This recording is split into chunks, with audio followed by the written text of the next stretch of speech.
No matter if points are gained or points are lost, there will be much to discuss. For analysis regarding tonight's Winnipeg Jets game, here are Dave Manouk, Ezra Ginsburg, and your host, Drew Mandel. The Illegal Curve post-game show, presented by Play Now, the official sports betting partner of the Winnipeg Jets, starts now.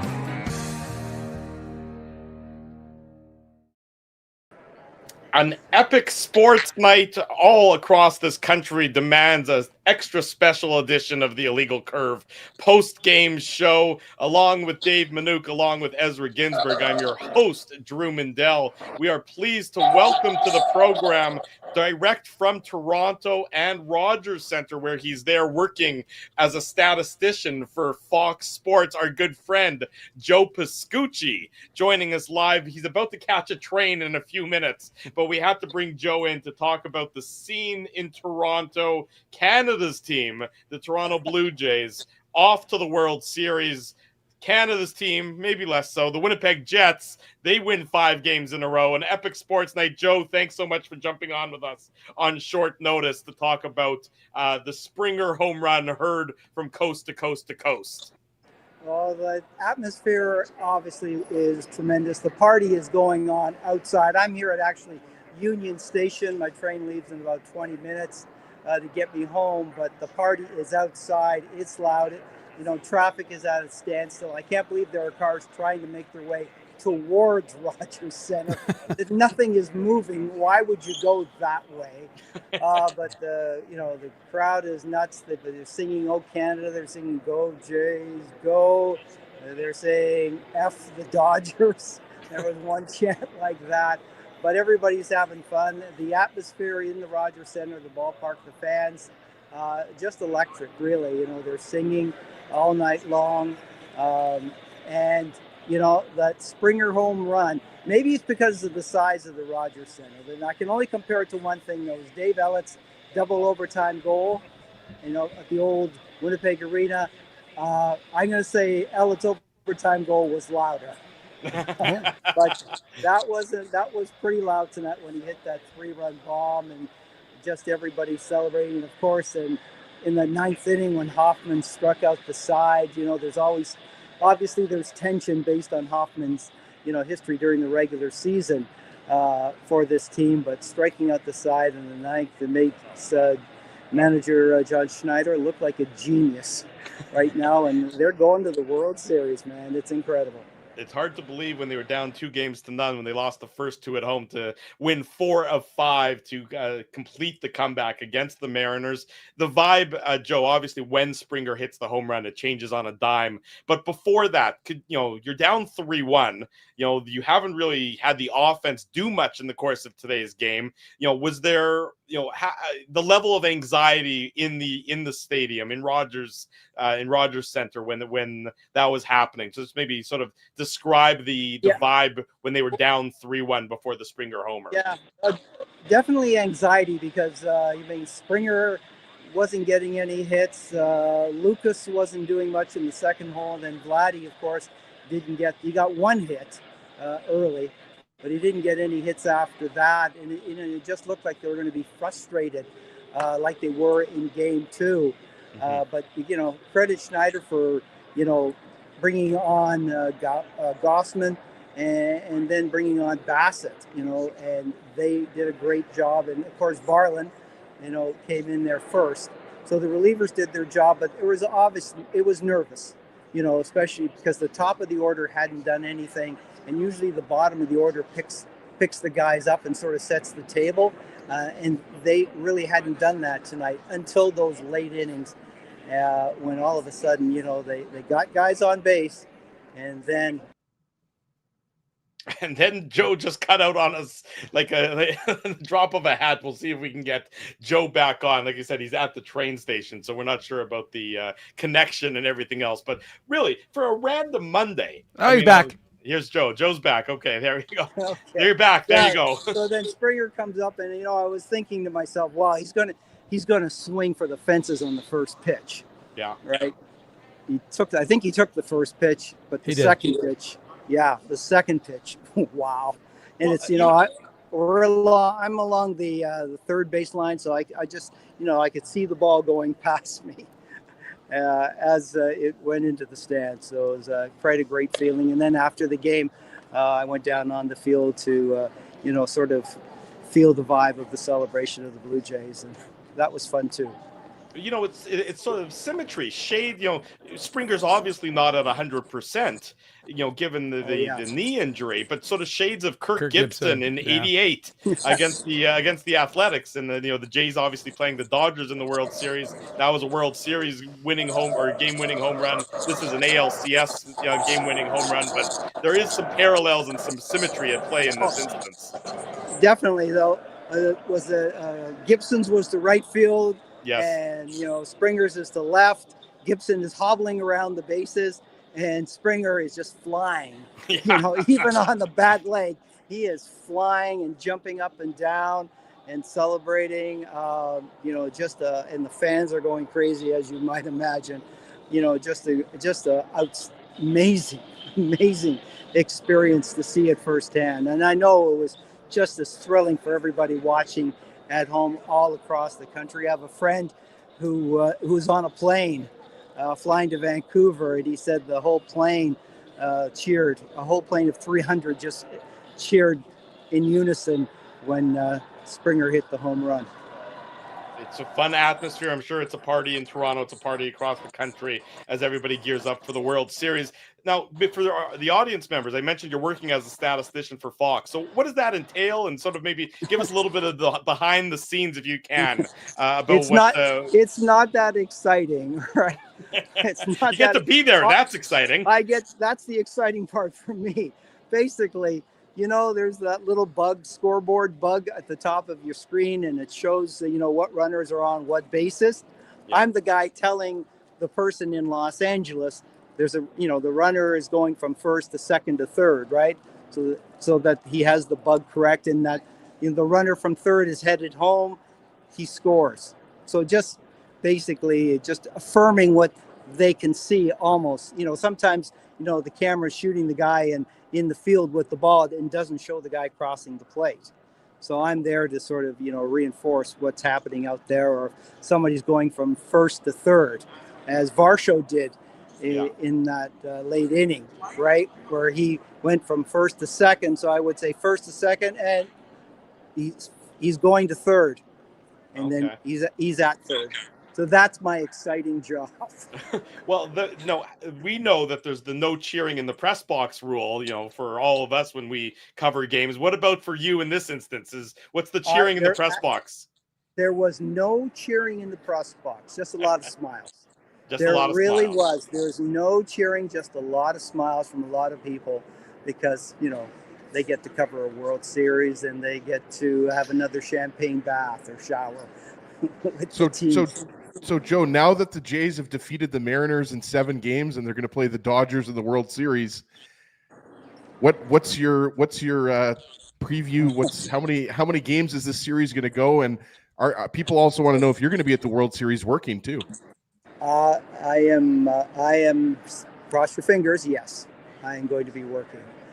So that'll be a thrill for me. My first baseball World Series. If it comes to pass, don't want to take anything for granted. Jesus, how do you bet against Shohei Ohtani and the Dodgers, right? Yeah. But this Blue Jays team may be a team of destiny, right? They're only the 5th team to come back from an 0-2 deficit in a best of 7 in baseball history. So maybe they are a team of destiny. And, I'm going to bet with my heart. I want the Blue Jays. I want the Blue Jays to win, and I want them to win at home.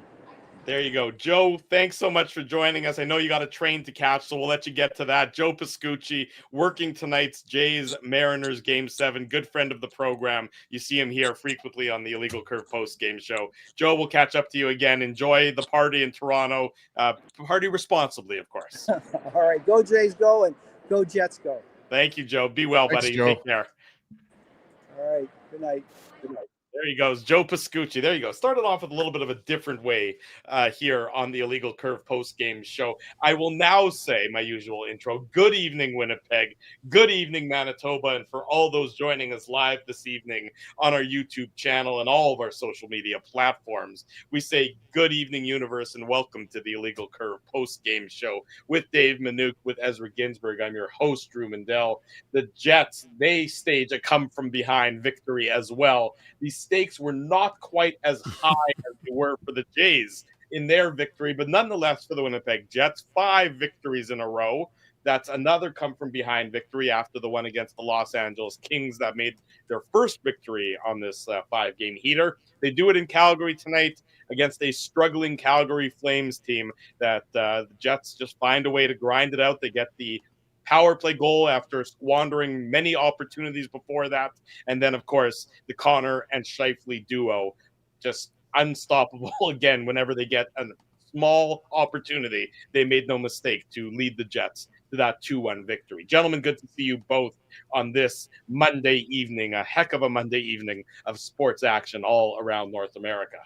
Absolutely. I think everybody watching tonight's Jets game also had the Jays game on at the same time, or they had it on their phone, or they had it on their laptop or whatever. But yeah, talk about two teams heading in different directions. The Jets are tied for second in the NHL right now, and the Flames are dead last in the NHL. I know Dave M likes looking at the goal differential. Somehow the Flames are minus 15 already after 7 games. Like, just in contrast, the Jets are plus 10. Yeah. So there's a 25 goal difference between the Jets and the Flames to start the season. It's pretty incredible. But I actually thought the Flames played pretty well. Like, let's be honest here, guys. Like, there were parts of this. The Jets, obviously, it took them until the third period to get on the board.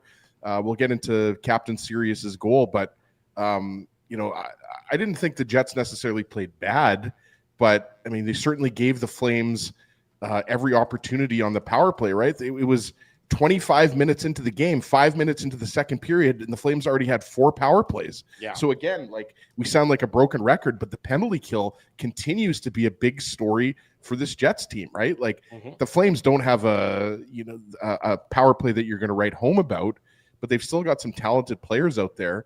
And, you know, and it's not as bad as their record, Ezzy.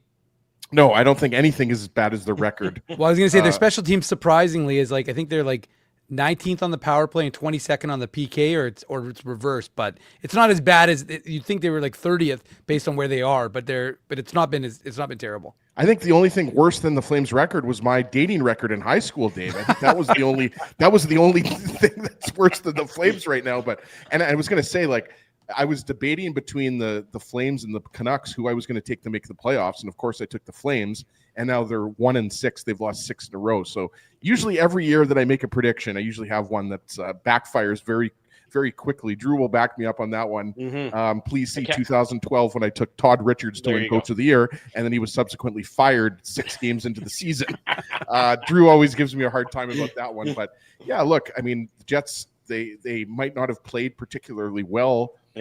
Overall or through a couple periods, but all they needed was to get a power play goal from Johnny Taves, and then obviously Connor and Scheifele connected for the go ahead goal late in the third period, right? So I think the Jets are going to take this win. It was a little bit of an ugly win, and Connor Hellebuck deserves a lot of credit because he made some huge saves.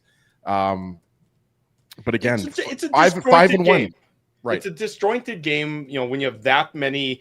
I mean, the first period for the Jets, they're shorthanded 3 different times in the course of that first period. Calgary's also shorthanded 1 time. So of the 20 minutes of hockey that was played in that first period, 8 minutes of it were, involved a power play for one team or the other. It's not going to create any flow to the game. And being perfectly honest, being perfectly truthful, a game on a Monday night this early in the season is not going to have much flow to begin with. This isn't a game that, the players themselves are, particularly excited for. This is just one of those sort of, okay, check the box on the bingo card kind of game in terms of, it's one of 82. It's not one that you've got circled. It's not one that you've got, penciled in as something that you're really looking forward to. it's 1 of 82, and you sort of felt that vibe. And then, of course, you add in all of the man advantage opportunities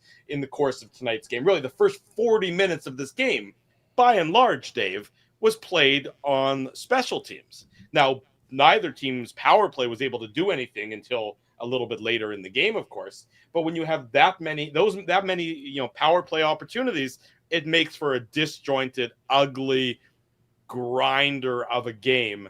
And that's exactly what it was. The Jets are just sort of more adept at playing that kind of style and will always be, I think, a little more patient than their opponent.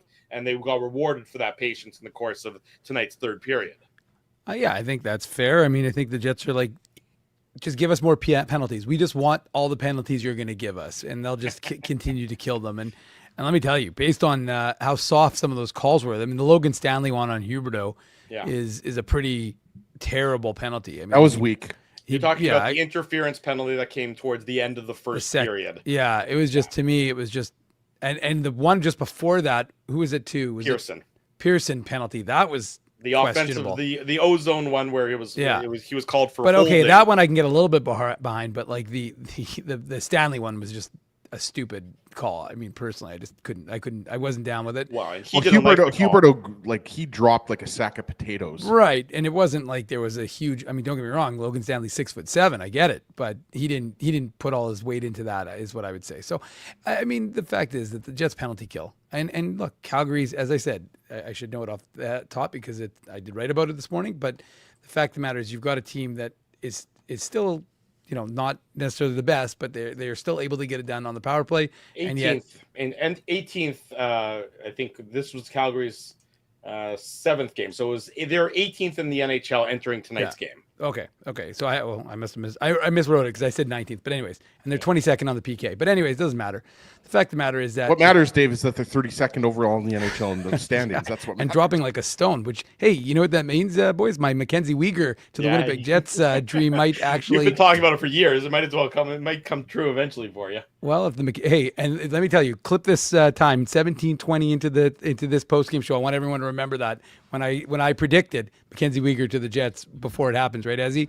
But I would love that. Yeah, I think everybody would love that. But anyways, I think what it comes down to, though, is that, it's not the most exciting of games, and everyone had dual loyalties, I would imagine, in that second period watching the Jays.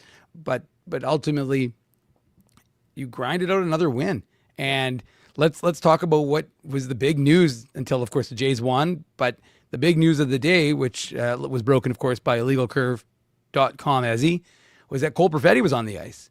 So Cole Perfetti was on the ice. I was, of course, down at Hockey for All Center, and I was really just down there to cover Moose practice. Mm-hmm. And then as I walked in to the Hockey for All Center, I counted one Jets player on the IR skate. I counted two Jets players on the IR skate. Wait a second, that's a third, and it was not JP Vijay. I'm just impressed you could count to three. Good job with that. Thank you. Sesame Street taught me well. So it was. At what point does Dave just go on the ice with JP Vigier, and the boys that are on IR? That's the IC skate. That's different than the IR skate. That's the IC skate. Yes. I did try that, and they're like, "What are you doing here? Get off the ice." So, but the point was that Cole Perfetti, who October 5th was ruled out week to week by head coach Scott Arniel after suffering an ankle injury, was on the ice. And if you watch the video, and if you haven't, then of course watch it on illegalcurve.com, or maybe Drew can pick it up and pull it up so we can show you here. But ultimately, the fact is that Cole Perfetti looked pretty good in what he was doing on the ice. I will say Dylan Sandberg was using both hands, but he wasn't taking any shots. So he's not using that his left wrist yet, of course, which is showing that he's still a little ways away. Adam Lowry, though, he looked good. So Scott Arniel, when asked about it by Mike McIntyre in Calgary pregame, said he was expecting Cole Perfetti sometime in mid-November. So there's the video.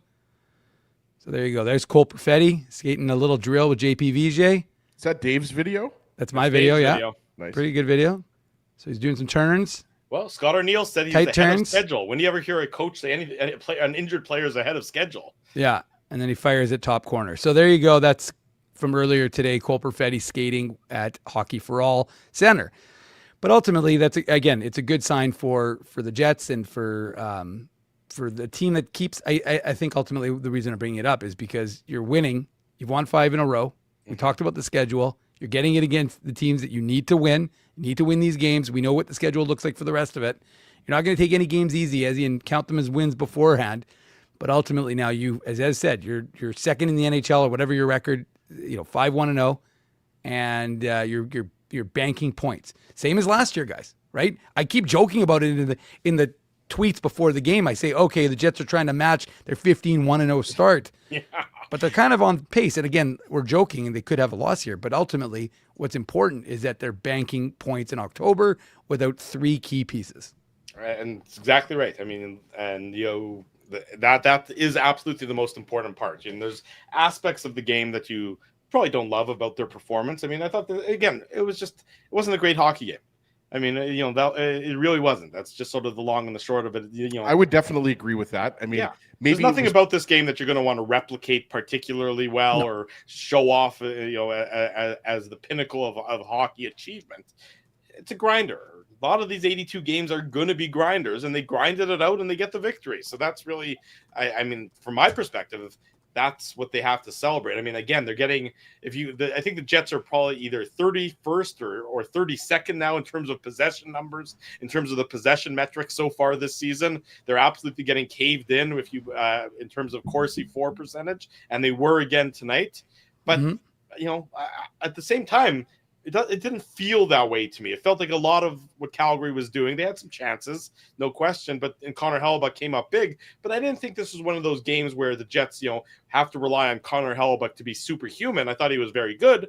But again, I mean, if you look at the possession numbers, and I had him up here. Hang on, let me just pull him up here for a second. Look at the shot attempts, Drew. The shot attempts were 72-47 for Calgary. You don't see the Jets out chanced like that very often. But it didn't feel like that to me. Did it feel like that to you?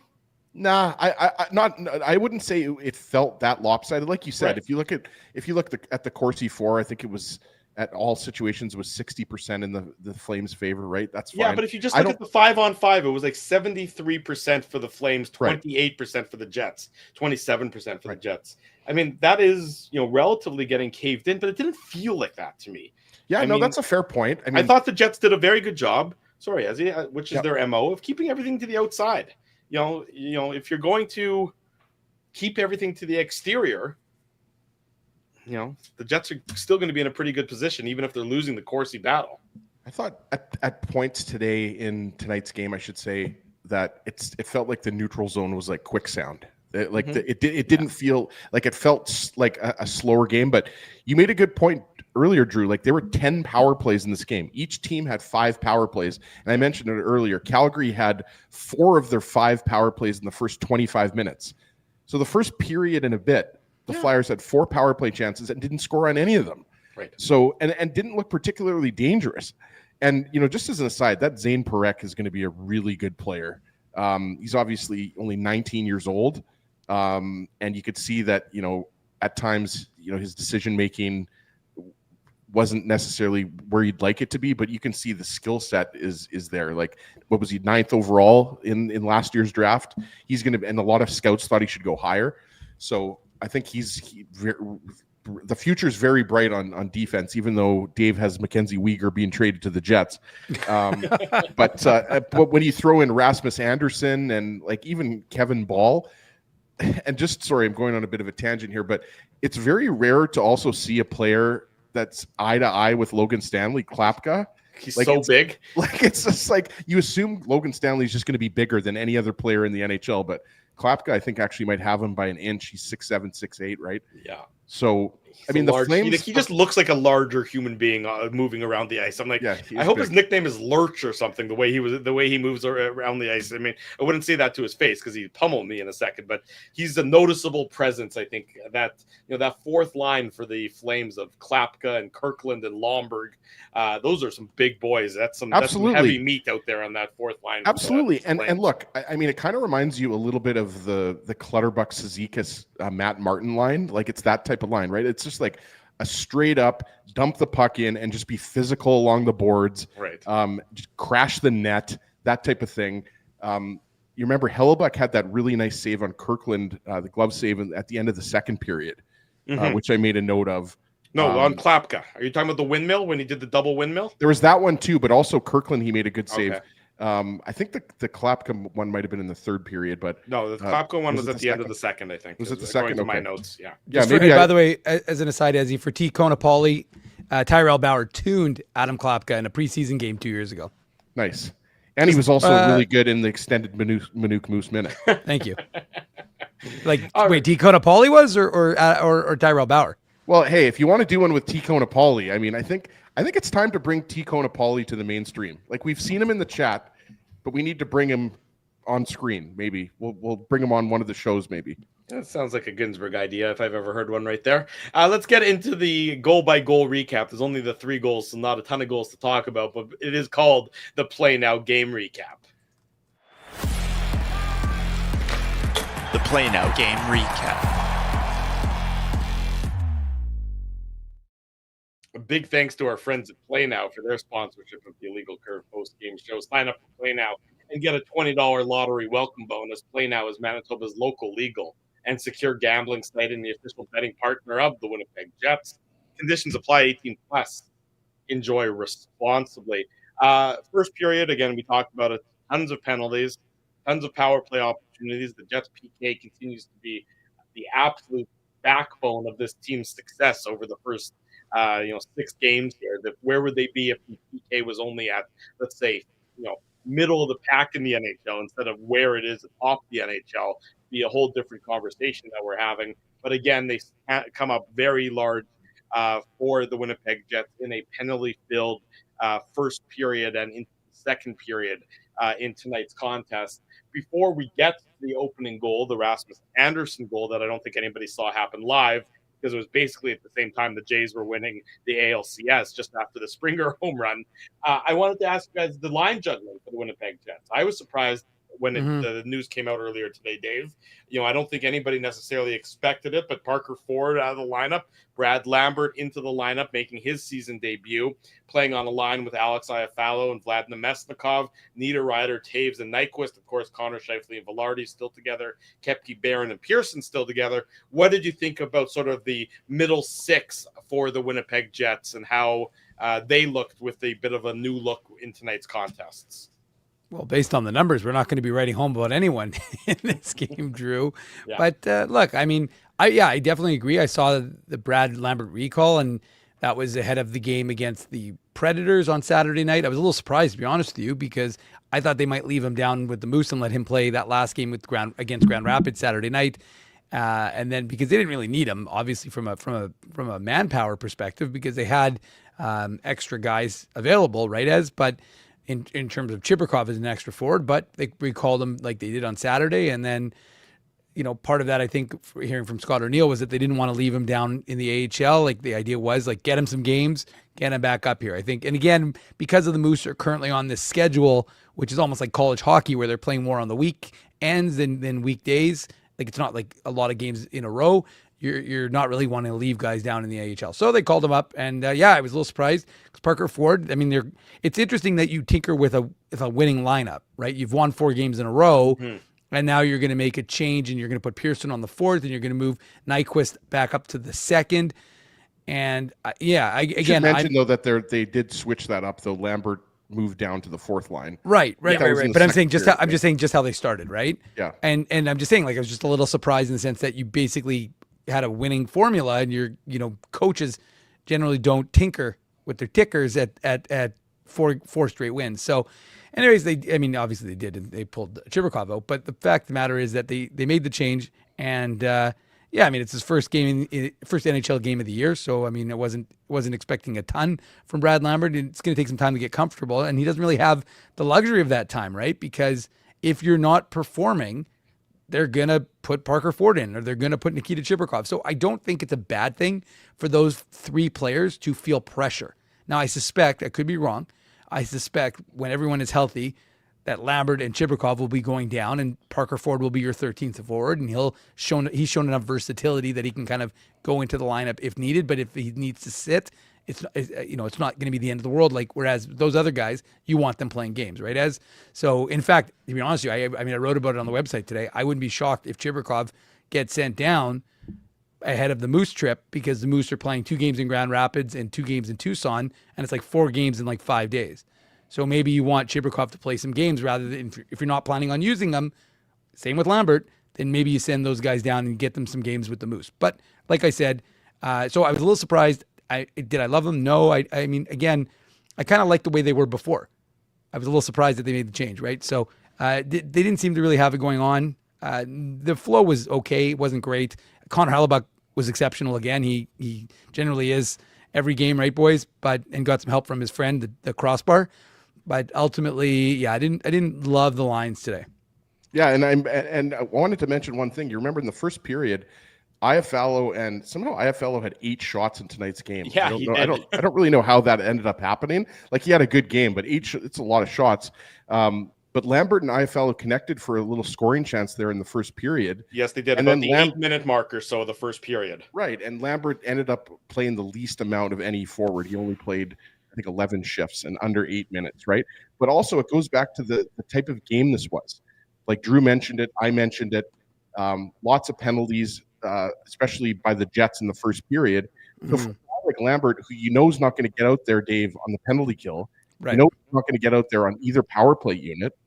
So it's kind of the worst storm, the worst type of game for him to be in. Right. The fact that there was so much special teams, and at this stage of his career, he's just not going to get out there on the Jets PK or the power play, right? So it's tough to really read too much into Lambert's play tonight. The fact that he was demoted to the fourth line, I think that really was a function of the fact that there were so many power plays in this game, and it was a tighter game, right? So look, Lambert is It was more because of game flow than it was anything about his performance. For sure. I don't think that he look like you could see the speed on display a little bit. We talked about he connected with Iafallo for a scoring chance in the first period there. Yeah, that nice give and go with Logan Stanley.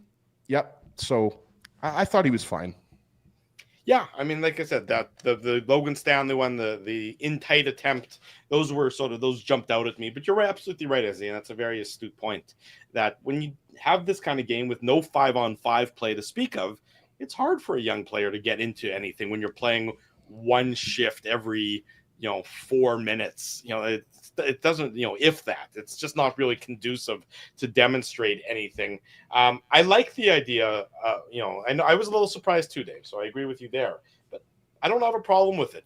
This is the time of the year to try things out, throw things at the wall, see what sticks. You're winning the games. It's not like you're changing how you're playing the games, but you're trying to look at new combinations and sort of evaluate new opportunities and see what could potentially work if you have to rely on it at a point in time, at some point during the season. I have no problem with the fact that there's guys coming in and out of the lineup right now, especially young guys like a Parker Ford and a Brad Lambert and a Nikita Chibrikov. Give them their opportunities, give them their taste, give them their reward for having good training camps, give them the opportunity to see if they can do something while the 3 regulars are still out of your lineup.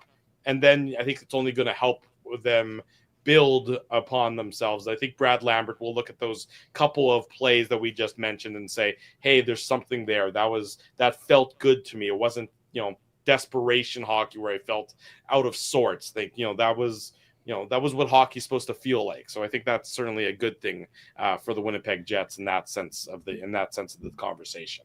Absolutely. And it'll be interesting to see what happens with these back-to-back home games, right? And there's 3 games in 4 days, obviously, with Utah on Sunday at home. It'll be interesting to see what Scott Arniel does with his lineup because, like you said, Drew, he's still tinkering. And I agree with you.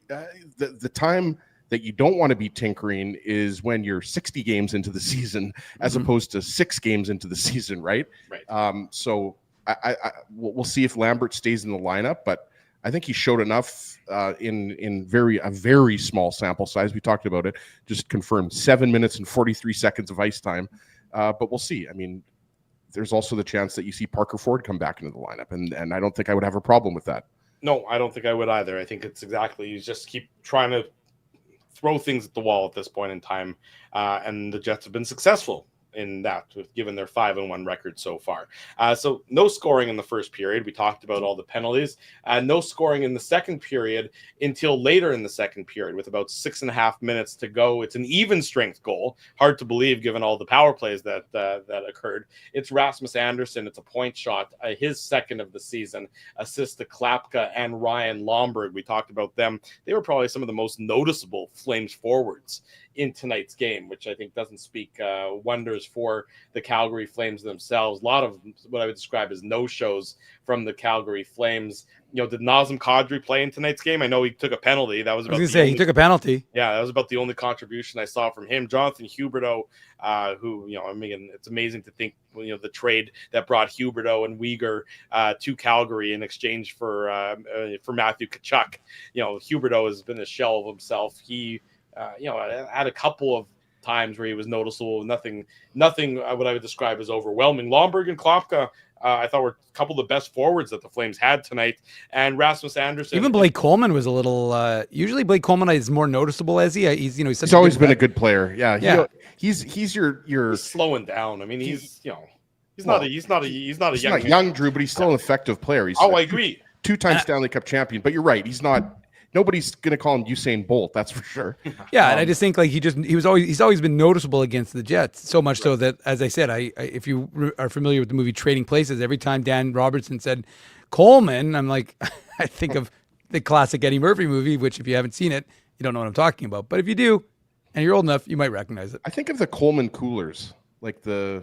You got to think of grills, if you will, Ezzy. Yeah, Coleman grills. Yeah, that's foreshadowing our new commercial, folks. You'll understand that reference soon enough, but not on tonight's show. We threw out a little teaser with today's with the home run, the Springer home run. But anyways, you can catch the outtake on our social media feed on @illegal curve. Anyways, it's a slap shot from the point. Big traffic in front of Connor Hellebuck.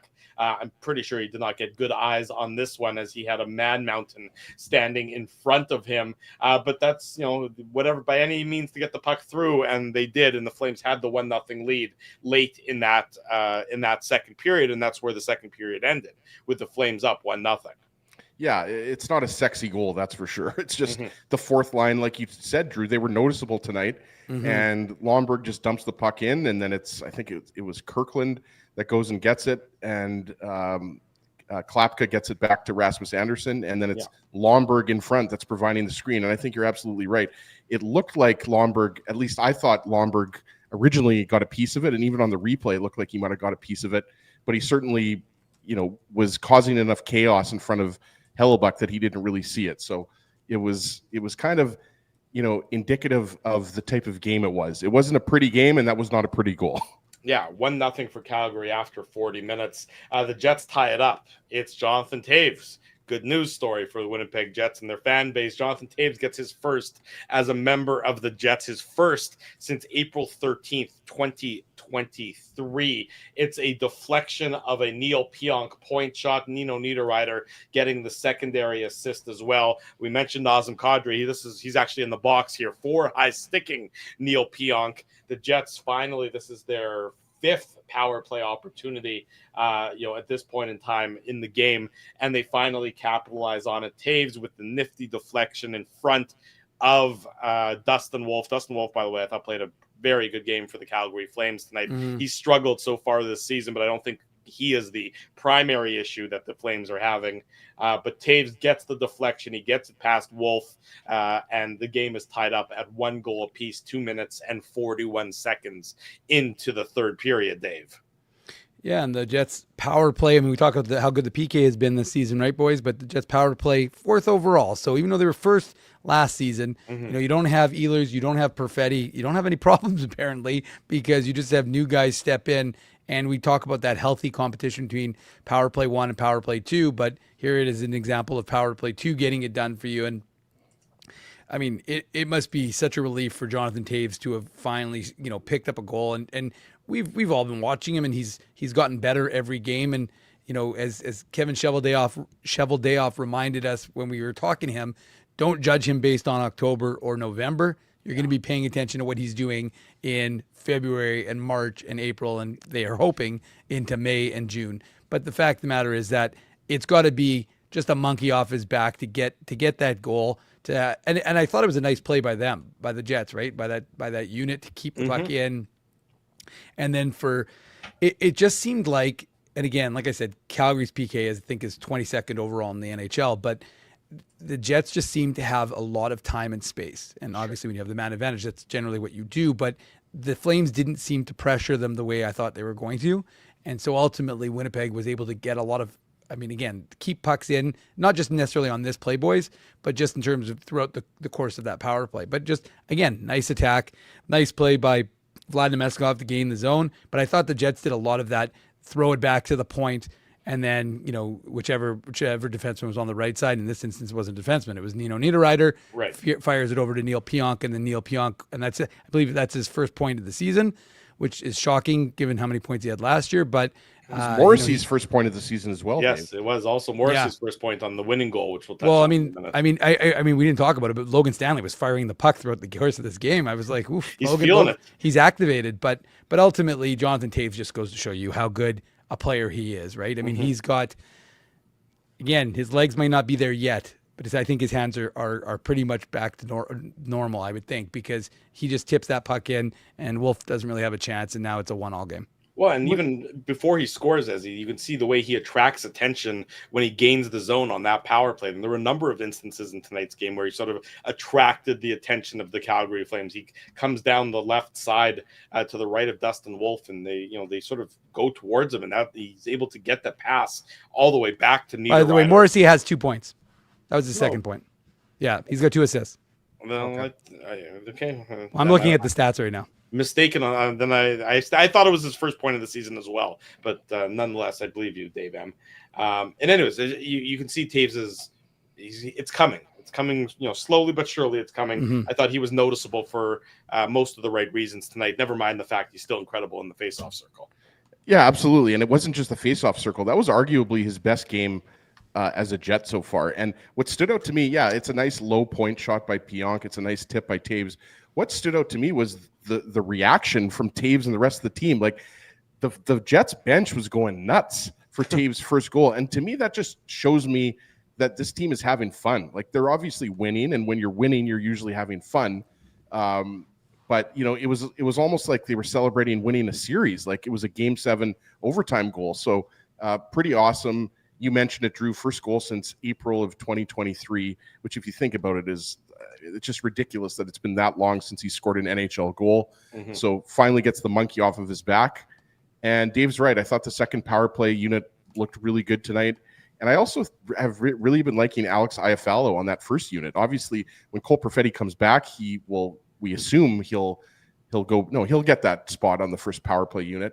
But Iafallo, to me, has done a good job just getting in front of the net, just being in motion. And he's got underrated hands, right? So I just wanted to get that in there, that I thought Iafallo has looked good so far on the power play, on the first power play unit. And just awesome for Taser to get his first as a Jet. Yeah, 1-1 at that point in time. The Flames come close to retaking the lead on the bump-up shift. Jonathan Huberdeau hits the post on the shift right after the Toews goal, and then Connor Hellebuyck has to make a real nice save with his left pad off Joel Farabee. As the game sort of opened up a little bit at this point in time. That's sort of the middle 10 minutes of the third period. It saw a little bit more open ice for the first time in the course of the game. Then again, it slowed down real quick. And I thought for all intents and purposes both teams were playing for overtime and the bonus point, but Kyle Connor, Mark Scheifele, and Josh Morrissey had other ideas on that front. The Jets do get the game-winning goal with 4 minutes and 54 seconds to go. It's Scheifele. Of course it's Scheifele. You can't have a Jets game and then Mark Scheifele not score a goal, and not score a goal based on a terrific Kyle Connor pass to boot. But it's Scheifele, his 7th of the season already. 7 goals in 6 games for the Jets' number 1 centerman, and it starts all the way back in the Jets' own zone. Calgary comes in, it's a shot that Hellebuyck makes the save. Scheifele picks up the rebound right at the hash marks, turns and goes in a blink of an eye. Great pass to Connor, who feathers it back over to Scheifele, and Scheifele makes absolutely no mistake on this one, tucking it past Dustin Wolf. This does not look like it's going to be a play here, but it's Connor and it's Scheifele, and Scheifele's got a half step on Kadri. And, who's the defenseman? Mackenzie Weegar is the defenseman back for the Flames there. So it's not like these are two slouches. But Connor and Scheifele just, make every team pay when they have a sliver of an opportunity. They did so here, 2-1 for the Winnipeg Jets after this goal, Ezzy. Yeah, there's a few things here. I wanted to make note of what happened about 45 seconds earlier. If you remember, you were talking about Kadri and Huberdeau didn't necessarily have their best game, but Kadri went to go hit Huberdeau with a pass, and Nino Niederreiter cuts it off. I don't know if you guys remember that play. He cuts it off midair, and he came back into the play. And to me, Niederreiter has been one of the biggest stories for the Jets, right? We talk a lot about Scheifele and Connor, who are 1-2 on the team in scoring. Well, who's third? Nino Niederreiter's got 6 points in 6 games, right? So talk about stepping up in the absence of Lowry and the absence of Perfetti. I think Niederreiter needs to be acknowledged for how well he's playing. Like, not just, he picks up an assist on the Taves goal. Fine, it's a secondary assist. But it's plays like that, defensive plays, that they don't make the highlight reel. You're not going to see them on SportsCenter or Sportsnet Central, right? But I just wanted to make mention of that it was a really nice play to break up the pass from Kadri to Huberdeau. And then Kadri was tired. He was out there. It felt like he was out there for well over a minute. And he was actually like neck and neck with Scheifele. And then you could just tell he was tired, and Scheifele just kept going, and Kadri just had no gas left in the tank. Oh, here's what our buddy Doug says. Scheifele blew right by Kadri. Kadri looked like a pylon. Right, and I think that's Doug's just because he was at the okay. Yeah, well, I mean, towards the end of that shift, he looked like a pylon because he was out there for so long. So, just another example. Dave always says it's automatic. It's true, though. And Kyle Connor, just another example of how good of a playmaker he is. He gets, a lot of attention for his goal scoring. But that's just a beautiful pass. And like you said, Drew, you give these guys a little bit of time and space, and that's what happened with Kadri kind of sailing back there. And, they're going to bury it. So it was a huge goal, and 81 and 55 just continue to be red hot to start the season. Yeah, absolutely. They were. So the Jets have the 2-1 lead now. It's late in the game here.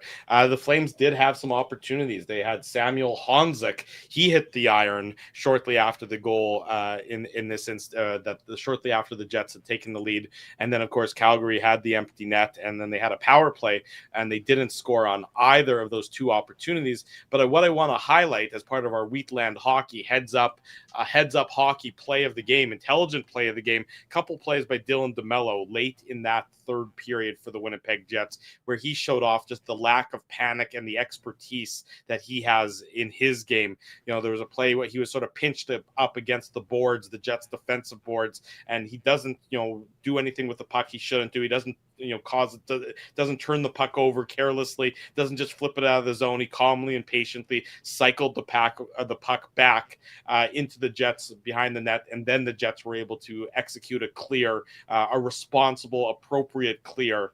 And then, of course, when they were shorthanded as well, after Jonathan Taves took that slashing penalty late in the game after Rasmus Andersson missed from point blank, Dylan DeMello was able to clear the puck for the Winnipeg Jets out of harm's way, firing it down the length of the ice. Those were our Wheatland Hockey, heads up hockey plays of the game, intelligent plays of the game for the Winnipeg Jets. Big thanks to our friends at Wheatland Hockey for their continued support of the Illegal Curve post-game show. I wanted to highlight those plays from Dylan DeMello because you saw there's just no panic in the Winnipeg Jets game. There's no panic when they're losing, when they're trailing 1-0 or they're trailing to the LA Kings. There's no panic when they're shorthanded. There's no panic when the Flames are pushing for an equalizer. You just see how sort of right now, at least, in control of themselves and the game of hockey this Winnipeg Jets team are. There's going to be some rough outings. There always are when you play 82 games a year. But by and large, you can just see the confidence and the intelligence that this team is playing with right now. And you saw it again late tonight in tonight's contest. A lot of the time when I'm watching, even whether it's the Jets, obviously the Jets we watch more than any other team, but whether I'm watching the Jets or any other type of hockey, one of the things I look at is how many odd man rushes is a team giving up. Right. And honestly, through 6 games, like how many odd man rushes have the Jets given up? Certainly tonight, I can't count any. And I think you could probably count the odd man rushes they've given up on one hand. Probably in that Dallas game, they gave up quite a few. The Dallas game stands out for sure. But like since then, like the last 5 games, the Jets have played really tight-knit hockey. Yeah. And Well, and how Drew's many right. goals have they given up? Think about it. They gave up what they give up to the Kings? 2 goals. Mhm. Then they gave up 2 goals to the Islanders, 2 goals to the Flyers. What they give up on Saturday against the Preds? Was that I can't even One? remember. Was it 1 goal against the 4-1, Preds? Yeah, yeah. the late goal 4-1. against the Preds, and a Yeah. goal tonight. I mean, take away what's that? 2-4. That's 8 goals against in 5 games that they've played. Right. That's Yeah. pretty good. Yeah, that's pretty good. That's pretty good. Pretty good. One thing, Dave, I'm surprised you didn't mention. I got to say, you're falling down on the job unless you haven't noticed. Josh Morrissey? Yeah. Yeah, I saw it already. Okay. Set the franchise record with his 295th assist. So he's now the franchise leader in assists by a defenseman, having recorded assist number 295. Who did he pass? tonight. Johnny Oduya. No. Who did he Buff. pass? Buff? Buff, yeah. Yeah, Buff. Okay. Of course, I was thinking And about who that. did he? Okay, you want to if you want to really test me, Mindell. I don't he want to moves- test you. I know, but I'm And just you read the game notes like they're the nah, the please. ball moves or something. I don't read their game notes. I Dave M gets his own notes. I don't need to read anybody else's game notes. But I will, although I shouldn't say that because sometimes I do. But I will say that he moved into 5th all time, tying a player who picked up his first point tonight. Sorry, 5th all time in what? Assist on the Jets. Oh, He's the all-time defensive leader, but he's not. He's okay. so 5th now. He's tied for 5th I with see. all-time for assists. Okay. So who did he tie? Which I gave you a clue already. Brian Little. No, I said he picked up a point tonight. Kyle Oh, Connor? someone. No, Kyle Connor's got to be higher than that. Kyle Connor's actually not that far ahead of him. He's 4th all-time with 304. I forgot. That And you by the way, mentioned Kyle that he Connor picked up actually some- tied. Kyle Connor moved into tie for I'm 3rd. What's the question? I don't even understand the question, to be honest. Josh Morrissey's now 5th all time on the Jets 2.0 in assists, and Dave's asking who did he Who tie? did he tie? Yeah. Who And- picked up a and the- point tonight? And well, if it's not Kyle Connor, then it's. I never said he was on the Pierre Jets. Pionk. You never said he was on the Jets? He's not currently on the Jets. He was at one point in his career on the Jets. Oh, Oh. Nikolai Ehlers. Bango, bango. Ehlers. Oh, Ehlers. I always thought he picked up a point in tonight's game. Like That for was the a Jets trick game. question, Dave. Okay. That was a It's trick too question. late to be asking me tricky And questions like for that. the record, Cal Connor moved into a tie for Yeah. 3rd all time with what player who is not playing and has already been mentioned. Brian Little. Ryan Little. Correct. Okay, good. Thank you, Dave. You've confused us thoroughly. It's way too late for these. We kind both of failed Dave's tests. As Rob says, can you understand the words that are coming out of my mouth? No, I can't. I can't even understand the question. It's hard to fail. It's easy to fail a test when you don't understand the question. Well, Comet is agreeing. He says, I'm confusing you more than I'm stumping us. There you go. Jets win 2-1, 5-1 on the season. When we come back, more on tonight's victory by the Jets. Scott Arneal had some funny post-game comments. We'll read those to you as well. Drew Mandel, Dave Minuk, Ezra Ginsburg. It's a Tuesday morning now. We're live with the Illegal Curve post-game show. We want to thank you for not betting with Play Now and choosing our illegal gambling site instead. Because we couldn't afford things like this without your money. So much of your money. Now, you might have questions like, Do our profits benefit your community? No. or bet with Play Now, Manitoba's local legal and secure gambling site. Dining, entertainment, parking, and convenience, all in one spot. City Place is located in the heart of downtown Winnipeg, attached to the Canada Life Centre. Whether you're working, living, or out for a night in the downtown, make City Place your go-to destination before or after the fun finds you. Lunchtime, game time, anytime, visit City Place at 333 St. Mary Avenue, next to Canada Life Centre. Holt Dental, the new official dentist of Illegal Curve, has a philosophy rooted in 2 unyielding principles: genuinely caring about patients and providing outstanding service. Being a patient of Holt Dental means more than just checkups and treatments. It's taking the time to listen and talk to each patient so they can achieve the best long-term health, functionality, and aesthetics for their teeth, mouth, and gums. Conveniently located at Grant Park Festival on Taylor Avenue, Holt Dental is dentistry of the highest quality in a comfortable and relaxed environment. For more information, visit holtdental.ca. Oh, and there's plenty of free parking at the front door, too. Celebrating its 40th year as Winnipeg's home for stand-up comedy, Rumors Restaurant and Comedy Club has recently been named Canada's top comedy club and a top 5 comedy club in North America. From birthday parties to date nights to fundraisers and everything in between, Rumors is your destination for the best and most affordable live entertainment Winnipeg has to offer. For more information on upcoming shows, Rumors' incredible promotions, and to purchase tickets, visit rumorscomedyclub.com. At Boston Pizza, a fast lunch doesn't have to mean fast food. Now you can get a $15 lunch served in just 20 minutes, including your choice of a main, side, and drink. That's right, lunch for $15 at your local Boston Pizza.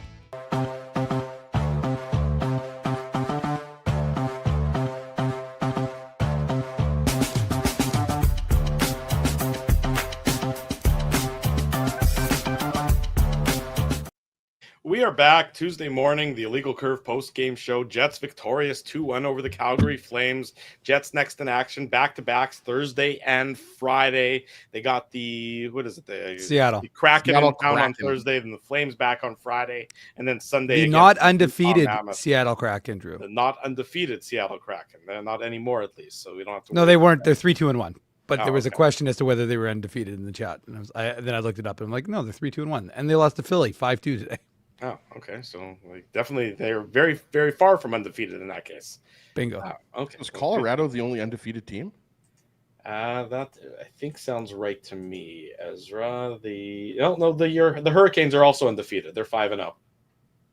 Didn't they lose tonight? I thought they lost tonight. Oh, maybe I haven't. No, I think they just lost. I think it was a late game, Drew, so it probably hasn't been updated. Okay, and Vegas is 4-0-2, unless they lost tonight also. Nobody told me. No. Vegas. Beat They were Carolina. winning, I think. Vegas beat Carolina.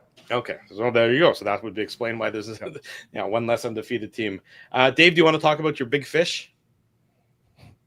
Oh, yeah, if you want. Big catfish for Dave M. I mean, Not a bad one. You want to throw it up on the screen there, Drew? I'm going to try to. I was having some difficulty with it, but if I can, I'll try and throw it up on the screen here.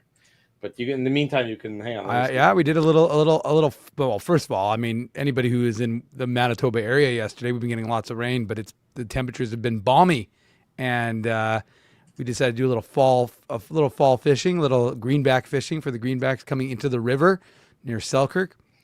So we put in with the fishing canoe, and next thing you knew, I had an anchor on the line. There it is.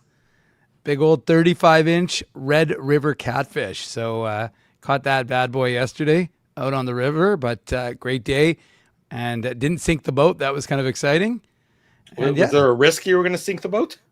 Well, Drew, it was like an anchor. It just, you got to remember, we caught like a goldeye. We were catching sauger, some walleye, and then all of a sudden these bad boys started biting. So a lot of fun. Great day. Weather was fantastic.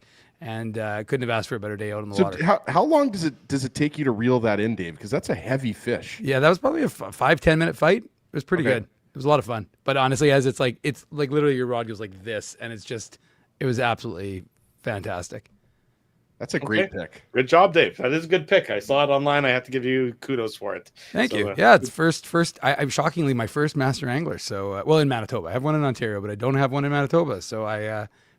Finally got that one out of, I mean, I don't usually go fishing for catfish, but it was a good times. Was there a shore lunch, Dave? No shore lunch. Yeah, I don't think I wouldn't recommend eating that catfish. Well, especially, no, I wouldn't eat the catfish. And then now that they don't have the UV sterilizer on the North End waste management plant, I don't think I'm going to be eating anything out of the river for the next little bit. That's good advice. I eat all of my dinner out of the river. That's actually a step up from you. You used to eat it out of the garbage. Out of the garbage. Yeah, so you're doing well there, Oscar. Funny comment. Let me find it from Scott Arneal. They were about if they were watching the Jays come back. Quote: "We were taking peeks between periods and at the start of the game. That's awesome for Canada." So certainly the Jays game was on the mind of everybody involved, even in the hockey game tonight.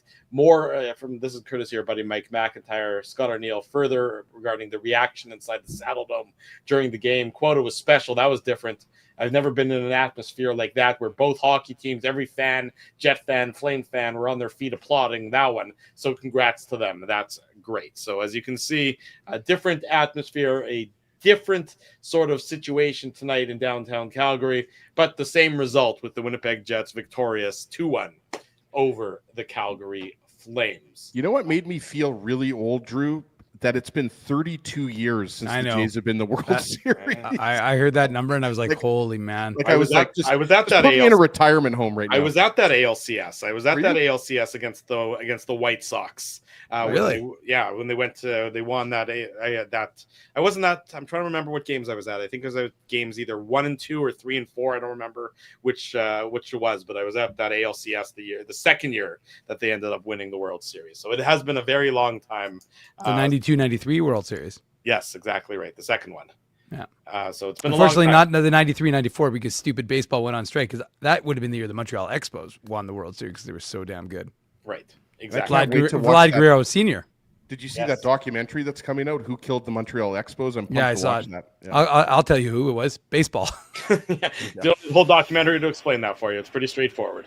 I like how someone tweeted saying Max Scherzer is the only person who's worn an Expos jersey and a Jays jersey, and then nobody can understand it because the Expos left like 5 years before he was drafted. Right. And then but it's because the Nationals wore like an Expos jersey. I guess, like a throwback. Yeah. Okay. I was trying to figure that out. I'm like, you know that he played. I mean, he didn't get drafted by the Expos. No. It was like 2000. It was like, I think it was 2000. When did the Expos leave? Was it 2003? Yeah, 2001. I think it was 2000. I think they left in 2003, and then he was drafted in 2008. So, anyways, there you go. There's some baseball potpourri for you. Between the fishing and the Expos and everything else you've been yammering about tonight, it's time for us all to go to bed. Don't forget Cole Perfetti back on the ice. Go check it out. illegalcurve.com. We played it here on the post-game show, but you can check it out online as well. Head to the website to find that. Head to the website to find everything to do with the Winnipeg Jets and the Manitoba Moose. What? Ezzy, Drew, Heritage Classic. Going to be back coming to Winnipeg. Yeah, well, when there's news about it, we'll talk about it. It's Saturday. By the way, we could talk about it for a few seconds here. I like the idea of Vancouver, but I also like the idea of Minnesota. I don't like the idea of Vancouver at all, to be perfectly honest. But that'd be such what good. About Jets Wild, Dave? Oh, I mean, do they do Heritage Classics with American teams? Well, there's no rule against it. I'm sure. I understand. I'm not saying I'm not saying it's a rule. I'm just saying that generally speaking, I don't think they usually. I want them to think outside the box if they're going to do this. Don't do it at the football stadium. Find something fantastically unique about it. I don't know what it could be, so I know that's very easy for me to say. Jets versus Wild on the Red River. I mean, find something very unique about it and figure out a way to do it and everything else. And I think that'd be fun. Otherwise, if it's just at the stadium again, it doesn't excite me because it's just, I mean, my cynicism it would have been like, it'll be 10 years between hosting. I'm saying, not obviously with the, but I'm just saying, like, anyways, if you have let's put it this way. Let's not have a discussion about it now. We can talk about it later. But if you have an opinion, you being the people watching the show or listening to the podcast, then we welcome that. Unlike Drew, who doesn't welcome it, we, Ezzy and I, welcome it on our Instagram channel, because you go to Instagram, we've got a lot of people chatting about it on there. Is it called an Instagram channel? It isn't, but I mean, you're just quibbling now. But the fact of the matter is, it is a Instagram app that you can go on and you can leave your opinion as to, no, I wouldn't call it a feed. It's an Instagram app or an account. That's probably the best word. Thank you, Ezra. And you can go on there and you can let us know. Do you think Vancouver would be best? Some people are saying Toronto. Please, I don't want to do Toronto media. No. Please, no Toronto. Anybody but Toronto. Yeah, I would go on that. But the fact is that I think Minnesota's a good option.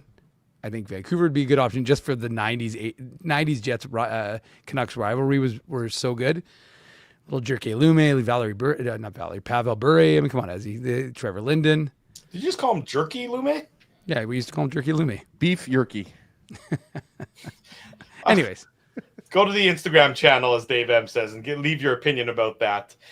Big thanks to all of you for joining us tonight and this morning here on the Illegal Curve post-game show. Big thanks to our buddy, the Scooch, Joe Pascucci, jumping on with us from Union Station in Toronto to talk about the Jays' victory over the Seattle Mariners. Big thanks to all of the sponsors of the show, our friends at Rumors Restaurant and Comedy Club, Play Now, Holt Dental, City Place, Wheatland Hockey, and Boston Pizza. Support these fine businesses because of their continued support of Illegal Curve Hockey. We're next in action Thursday night as the Jets and the Seattle Kraken will do battle. It's a busy weekend of IC coming up with Thursday, Friday, Saturday morning, and then Sunday evening. If you haven't already done so, smash that like button, folks.